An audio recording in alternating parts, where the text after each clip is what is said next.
1. All this happened, more or less. The war parts, anyway, are pretty much true. One guy I knew really was shot in Dresden for taking a teapot that wasn't his. Another guy I knew really did threaten to have his personal enemies killed by hired gunmen after the war, and so on. I changed all the names.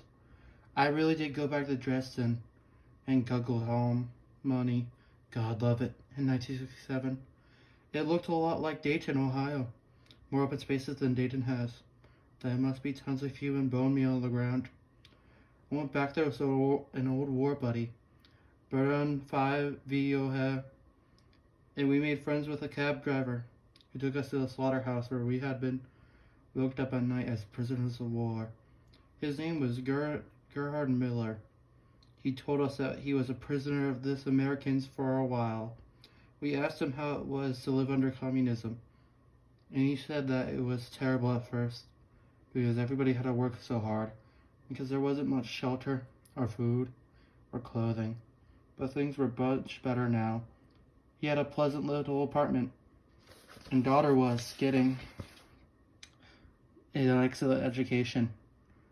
His mother was his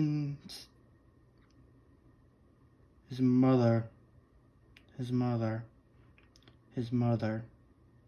was incinerated in a Dresden firestorm. So it goes. He sent O'Hare a postcard in Christmas time, and here it was said, "I wish you and your family, also to your friend, Merry Christmas and a Happy New Year, and I hope that we'll meet again in a world of peace and freedom in the taxicab, if the accident will." I like that very much. If the accident will.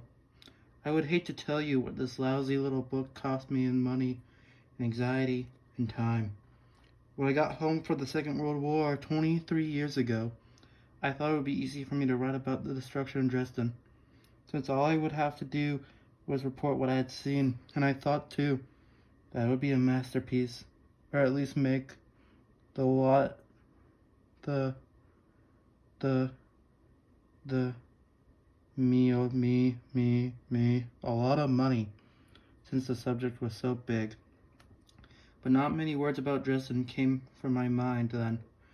Not enough of them to make a book, anyway.